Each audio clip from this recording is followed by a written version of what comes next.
parabéns aos corintianos por mais uma taça, né? Como diz o Eric, tá com dor no ombro de erguer taça. Parabéns aos corintianos pelo título e parabéns para a Fiel também, porque deu pra gente ouvir bastante a festa que a torcida do Corinthians fez lá em Brasília e taticamente a gente vai falar tudo desse jogo aqui no Sport Center. Vem!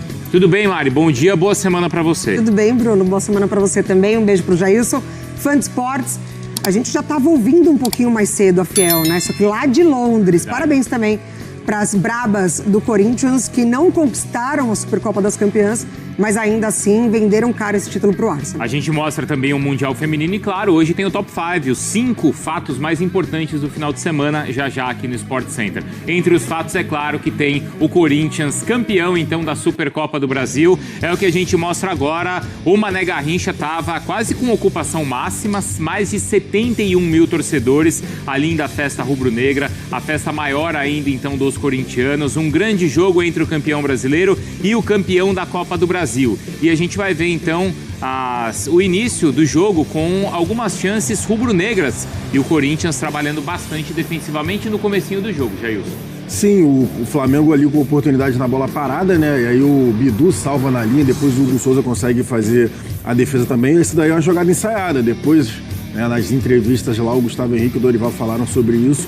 Jogada muito ensaiada, o Gustavo Henrique sempre o alvo das bolas aéreas, ele conseguindo ali o 1,95 e o Varela 1,71, ajeitando, e o Gabriel Paulista completando pro gol. Fez 1-0 e logo depois o Memphis perdeu o que seria o segundo, Mário. Exatamente, num contra-ataque puxado, o Rossi faz uma grande defesa e aí tem o lance, né? Que o árbitro deixa pro intervalo antes do segundo tempo expulsar o Carrascal, com o lance no finzinho da primeira etapa. Não tinha imagem ali no final do primeiro tempo, mas depois no início do segundo tempo tem a expulsão. Depois teve esse gol anulado aí do Yuri, né, na sequência do Memphis, na verdade, o impedimento do Yuri, a finalização do Memphis. Nesse momento o VAR não estava funcionando. O VAR não estava funcionando, a decisão se manteve a do campo, mas o Yuri Alberto parecia, né, que estava na mesma linha ali do Léo Ortiz, então ele teria condições de jogo, que seria o 2-0 do Corinthians. Enfim, depois a gente vai falar da arbitragem também em relação à expulsão do Carrascal. Teve a finalização do Yuri na trave e essa do Paquetá que foi por cima. Teve. O Paquetá entrou, né, no segundo tempo, teve a oportunidade do jogo, ainda era a bola do empate, porque logo depois aconteceu isso aí, mais um contra-ataque do Corinthians. Em campo também marcado o impedimento, mas aí sim o VAR já estava funcionando, então gol legal pro Yuri Alberto. Foi assim que o VAR então analisou, né, confirmou o gol e o árbitro confirma o gol e apita o final de jogo para a festa corintiana. Festa merecida, o Corinthians, ao meu ver, né, o Dorival foi melhor taticamente do que o Felipe Luiz, principalmente no primeiro tempo, e aí no segundo a expulsão já condicionou um pouco mais, o Flamengo jogou até bem no segundo tempo, mesmo com o jogador a menos, mas vitória merecidíssima pro Corinthians. O Corinthians então levanta a taça e no Sport Center a gente ouve os protagonistas do título corintiano e, claro, as explicações rubro-negras.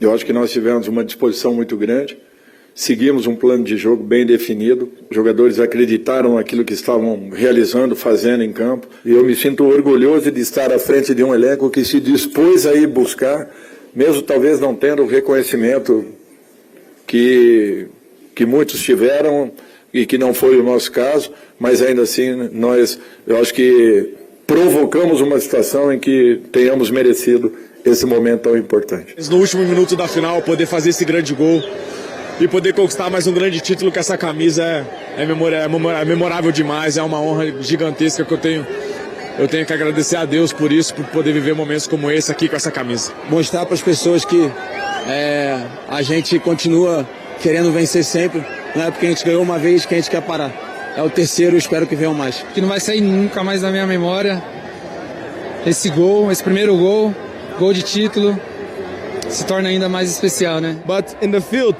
the ball is round. We believe in ourselves. It doesn't matter against who. It's my period here it's not even long, not even 2 years. I finished and we won 3 titles. But the team, I see the team elevating. É importante deixar claro que nós não vamos ganhar sempre. A expectativa é muito alta, com certeza. Queríamos vencer hoje. E, como eu falei, esse elenco incrível nos dá a possibilidade de lutar por títulos. Não garante ganhar. Daqui a pouco a gente comenta as falas também do Felipe, claro, também do Dorival. Os campeões, então, da Supercopa. O Corinthians tem 3 troféus. o Corinthians já conquista sua segunda Supercopa, agora então o atual campeão de 2026. São Paulo, Palmeiras, Galo e Grêmio têm uma conquista. Vamos lá então para Brasília. O Pedro Henrique Torre continua por lá, ao lado da Lili Nascimento. Os dois acompanharam o jogo ontem, como já acompanham diariamente Corinthians e Flamengo. E claro, hoje melhor então para Lili, porque o Corinthians é o campeão da Supercopa. Lili e Pedro, bom dia aí para vocês. Fala, Bruno, beijo pra você, bom dia pra todos aí no estúdio, bom dia pra você, Pedro, também. Bom dia a todos. Ontem eu falei pro Pedro, antes do jogo começar, né, eu falei, vamos ver quem vai sair mais cansado no final do jogo, porque geralmente o time que ganha o título, né, você tem que descer lá no gramado, conversar com todo mundo, é aquela correria, e aí... Sobrou pra Lili Nascimento. Sobrou pra mim, né, fiquei lá, fiquei bem cansada, mas conversei com todos os atletas, realmente um título importantíssimo aí pro Corinthians, né, o Corinthians que depois do que tudo aconteceu, revelou que 11 jogadores tiveram virose 2 dias antes da final, então dormiram mal. Um deles era o Yuri Alberto. O Yuri Alberto chegou a conversar com o Dorival e disse que queria jogar. Ele até comentou, né, ainda bem que eu passei mal 2 dias antes. Se fosse um dia antes, seria difícil, porque ele teve, para bom entendedor, né, uma noite de rei, digamos assim, mas mesmo assim ele decidiu ir a campo, fez a diferença, deixou o gol dele. Também é muito destaque para o Gabriel Paulista, né? O Gabriel Paulista que foi chamado por muitos de louco. Isso mesmo ele falou para mim lá no campo ontem. Abriu mão de 30 milhões de reais de uma rescisão contratual com o Besiktas para vestir a camisa do Corinthians e realizar um sonho. Ele disse que até os parentes dele o chamaram de louco. E ele disse, sim, eu sou mais um do bando de loucos. E aí ele consegue fazer esse gol decisivo aí que leva o título do Corinthians da Supercopa Rei. Corinthians que entrou em campo sabendo da diferença de elenco com o Flamengo. Foi até minha primeira pergunta ali pro Dorival e ele disse, realmente sim, existe essa comparação. O Flamengo tem um elenco melhor, investiu mais, tem mais dinheiro para investir, mas prevaleceu a força de vontade, a preparação mental também e físico dos atletas do Corinthians que, de acordo ali com os jogadores, torcedores, todo mundo que estava comemorando, comandou a vitória de ontem lá no Mané Garrincha, Pedro. E que vitória impactante, né, Lili? Foi uma festa muito bonita. A Supercopa tem essa característica de ser sempre uma grande festa. Eu chamava, às vezes, até nos outros anos que eu cobri, o Flamengo tem participado bastante de Supercopas, de jogo festivo, mas ontem teve um caráter muito de decisão mesmo. Corinthians incorporou completamente isso, o Flamengo tentou de alguma maneira competir, não conseguiu tanto assim, especialmente no primeiro tempo. Segundo tempo, como disse o Jailson aí, de fato melhorou bastante, mas a expulsão do Carrascal colocou tudo por água abaixo. Inclusive o que o Flamengo lamenta e não concordou foi a postura assim, do Rafael Klein, o árbitro da partida, de só expulsar o Carrascal depois da volta do intervalo. O entendimento de todo mundo é que o lance tinha sido analisado no primeiro tempo. E aí depois o Felipe Luiz preparou a equipe com 11 jogadores e não conseguiu, de fato, depois teve que ajustar com o carro andando mesmo, trocar o pneu com o carro andando. O Flamengo reclama que não houve um aviso ali da arbitragem ao supervisor, enfim, a quem quer que fosse do Flamengo para dizer, o seguinte, o lance ainda vai ser reanalisado no início do segundo tempo. Poderia ser expulso ou não, mas o Flamengo teria uma ideia de preparação maior. Então o Flamengo lamenta mais nesse sentido. O Carrascal tem uma possibilidade de ser multado pela expulsão. O Flamengo estuda essa possibilidade, mas agora não tem muito o que fazer, né? Teve a estreia do Paquetá, teve toda a expectativa, a torcida aqui louca quando ele chegou. 42 milhões de euros, mas o Paquetá entrou, tentou e acabou perdendo um lance inacreditável no finzinho da partida. Então foi um dia, uma tarde, que não deu nada certo para o Flamengo. Volta para o Rio de Janeiro, tenta colocar a cabeça no lugar, porque são 3 derrotas consecutivas, não acontecia desde 2023, no período ali de 2 derrotas com o Vitor Pereira, Alcas e Fluminense, e depois uma para o Maringá, já com o Mário Jorge, que o substituiu na ocasião. Levantamento até do companheiro Sidão Marinho da Litoral News ontem deixou bem claro na coletiva de imprensa. Então é isso, o Flamengo tenta retomar um pouco, não dá para dizer retomar os cacos ainda, porque não foi uma perda assim de Libertadores, mas dói, claro que dói para o torcedor também, e agora vai seguir a batida, tem brasileiro e carioca pela frente. Bruno. Boa, obrigado Pedro e Lili. Pois é, o Pedro até fez essa pergunta lá pro Felipe Luiz. Felipe Luiz não gostou muito, mas a gente pode discutir. E em cima do que o Pedro tava falando, eu tenho uma teoria de algumas que eu tenho, né, Mari? Mas eu gosto da Supercopa porque ninguém tem medo de perder a Supercopa. Então os jogos costumam ser bons. Todo mundo quer ganhar, mas, por exemplo, final de Libertadores, você tem medo de perder. Sim. Então às vezes o jogo fica, né? Às vezes não é um jogo tão legal. E ontem foi um jogo legal, não foi, Mari? Foi. Mas eu gostei mais da... Eu adoro sua teoria, tá? Obrigado. Não vou desmerecer nem nada. Mas eu gostei também, pra não falar mais, do que o Pedro fala, quando ele fala sobre, normalmente, pro Flamengo ser um jogo festivo, e ontem pro Corinthians pareceu mais uma decisão de taça mesmo, assim. E, de fato, eu acho que passa por isso também, de ser quase sempre confrontos ali bem abertos, de... placares completamente assim, 4-3, 3-2, enfim. E ontem esse 2-0 conquistado no finzinho, muito por conta do Corinthians, que o Corinthians marca muito bem, tem uma estratégia muito bem definida, não deixa o Flamengo jogar praticamente, e o Corinthians não é uma equipe de golear. É difícil o Corinthians golear algum time, muito mais o Flamengo, né? Então, assim, muito mais o Flamengo tomar esses gols. Então, eu acho que ontem foi mais esse jogo decisivo, que o Corinthians levou muito a sério e menos do que um jogo festivo. O Flamengo, ele começa melhor a partida. Onde foi o ponto de virada pro Corinthians conseguir a conquista, Jailson? Para mim, o Corinthians, Dorival Júnior, conseguiu repetir o que o Fluminense fez com o Flamengo em relação à pressão. Marcação alta, ele usou bem o Ranieri de zagueiro pelo lado direito. A gente já tinha observado o Ranieri, por exemplo, jogando de zagueiro pelo lado esquerdo. Inclusive no gol contra o Vasco, né? A virada que ele dá pro Mateuzinho, que vai dar o passe lá pro Yuri Alberto, e sai o gol. Ontem, pra mim, quando ele faz essa inversão ali na zaga, bota o Ranieri de terceiro zagueiro e ele faz duas duplas, né? Ele bota o Bidon com o Mateuzinho pelo lado direito, o André com o Bidu pelo lado esquerdo. Os pontas do Flamengo, como estavam jogando com a perna invertida, eles automaticamente iam cortar pra dentro. E aí o Corinthians conseguiu fazer meio que um paredão na frente da área. Então o Flamengo não conseguiu fazer a infiltração, aquelas movimentações que a gente está acostumado a ver do time. Então os dois laterais não passavam tanto, nem o Varela nem o Alexandro, e aí o Corinthians conseguiu deixar ali o Flamengo sem muito espaço para justamente fazer infiltração e flutuação por dentro. Foi isso. E aí no meio de campo, não é, Mari? Como o Jailson está destacando, eram dois caras muito jovens do Corinthians. O André e o Bidon, que é de uma maturidade impressionante. O Bidon, a gente fala sobre ser jovem apenas pela idade, né?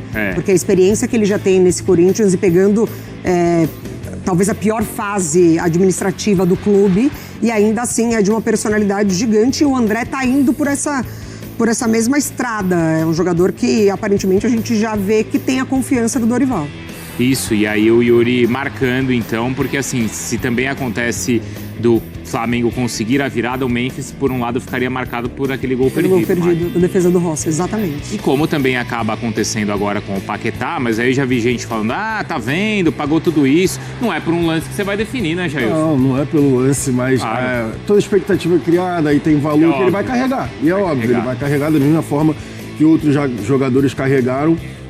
Mas assim, o que mais me impressionou naquela jogada, teve também a falta de ritmo, era óbvio. Por exemplo, o Paquetá pegou duas bolas na frente da área, que ele se ele já tivesse um pouco mais de entrosamento, talvez ele não desse o passe. Ele tentou pifar duas vezes, se eu não estou enganado, a Arrascaeta.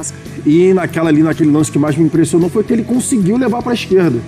Se fosse com a direita seria outra coisa, mas ele conseguiu dominar para a esquerda e mesmo assim ele chutou pro alto. Mari Capra está conosco agora em São Paulo. A Lili trouxe as informações do Corinthians lá em Brasília, mas claro, a Mari por aqui também, lá em frente ao centro de treinamentos do clube no Parque Ecológico, porque a temporada segue nessa semana ou no início da próxima semana, inclusive já tem derby, hein, Mari? Muito bom dia, Bruno, bom dia, Mari, bom dia, Jailson, e bom dia também ao Footsport, aquele abraço especial aos torcedores corintianos, campeões da Supercopa ontem. Bruno, olha, hoje por aqui só eu, a nossa equipe e os mosquitos, tá? Porque o Corinthians não treina hoje, os jogadores foram liberados, volta a treinar amanhã pela manhã. A Lili já trouxe mais detalhes, né, sobre o jogo de ontem na Supercopa, então vamos falar um pouquinho desse pós-jogo. O Corinthians teve como destaque, e o grande jogador eleito da Supercopa foi o Breno Bidon, e quem estava lá de olho em tudo também foi o Ancelotti. Aí começaram a levantar também os boatos. Será que Bidon pode ter uma chance na seleção? Será que o Ancelotti vai ficar de olho nele mais perto para essas próximas convocações? Olha, a gente não sabe o que passa na cabeça do Ancelotti, mas o Memphis concorda que o Bidon merece sim uma oportunidade na seleção brasileira. Ele falou que ele é um menino com muito potencial e com uma mentalidade muito forte também. Outra coisa que o Memphis falou após o jogo foi que ele sonha que o Corinthians tenha uma estrutura melhor, né? Ele disse que o Corinthians, que ele reza para que o Corinthians possa conseguir essa estrutura, então, e pediu por jogadores mais experientes para essa sequência da temporada, já que o Corinthians vai enfrentar aí, ao longo do ano, 4 competições. E agora falando um pouco sobre a zoeira que tá repercutindo muito na manhã de hoje, é claro, a live que o Carrillo fez ontem no Instagram, em que ele fez uma bagunça danada no avião, falou que o Corinthians não tem dinheiro para contratar, mas que levanta troféu, falou da negociação com o Alisson que não deu certo e brincou, o Corinthians tem 1 milhão? Não. Parcelado? Não também, mas o que a gente precisa tá aqui. Brincou com a latinha de cerveja que ele tava bebendo, que era verde, que esse verde podia entrar por lá.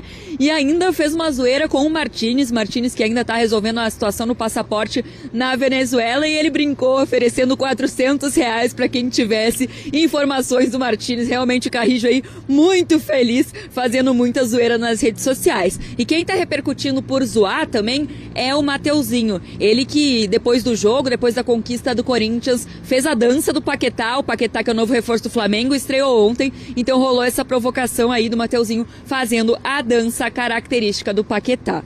Bom, falando mais sério agora, o Dorival na coletiva de imprensa disse que ele espera que não fiquem parados com essas conquistas, né? Corinthians que vem da conquista do Campeonato Paulista no passado, Copa do Brasil e agora a Supercopa, 3 títulos aí no período de 1 ano, então que ele espera que isso não pare o Corinthians, e ele reforçou aquele pedido de reforço que ele já vem fazendo há um tempo, de 4 ou 5 reforços para o time do Corinthians. Então o Corinthians que enfrenta o Capivariano quinta-feira, 8h30 da noite, e tem uma sequência de jogos na Neoquímica Arena, Palmeiras no domingo e depois então o Bragantino pelo Brasileiro. Bruno. Boa, obrigado, viu, Mari? Vamos direto pro Rio, porque hoje tem a apresentação do Paquetá por lá. Verdade. Que horas, hein, Roberta? Conta aí pra gente, porque, claro, não vai ser aquela apresentação que todos desejavam, mas é reforço.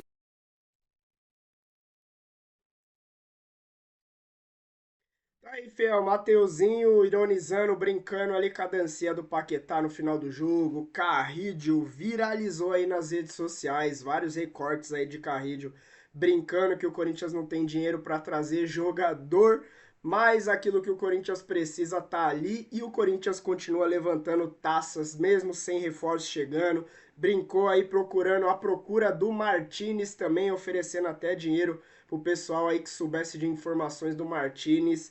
Carrillo na resenha demais, e também falou até da situação do Alisson. Corinthians que não tem 1 milhão para trazer o Alisson, parcelado também não deu certo, mas os jogadores estão ali levantando título atrás de título, já é o 3º aí na média de 1 ano. Memphis Depay aí com mais ou menos 1 ano e pouco aí, menos de 2 anos de Corinthians, o 3º título com a camisa do Coringão também. E o Ancelotti, que estava no estádio, repercutindo muito essa informação. E claro, principalmente pedido da fiel torcida, o próprio Memphis apoiando Breno Bidon na seleção. Todo mundo acha muito difícil o Breno Bidon para ainda nessa Copa na seleção brasileira. Não foi aproveitado, não teve oportunidades de jogar sequer uma partida ali com o elenco. Não foi utilizado pelo Ancelotti, não teve essa oportunidade. Mas todo mundo vê como uma grande realidade Breno Bidon vestindo a amarelinha, a camisa da seleção brasileira. Você apoia, não apoia? Deixa aqui nos comentários. Acredita que o jogador tá pronto para isso? Pode ser esse grande jogador no meio-campo da seleção? Comenta aqui embaixo. E o Timão aí que teve folga para os jogadores hoje, mas amanhã já volta a preparação para essa semana decisiva, e domingo tem clássico contra a Porcada. Você que tá feliz com o título do Coringão, deixa o seu like aí, já manda nos seus comentários sua opinião sobre tudo do vídeo agora, se inscreva no canal, fortaleça com o like de sempre. Eu sou o Lu, até o próximo vídeo, vai Corinthians!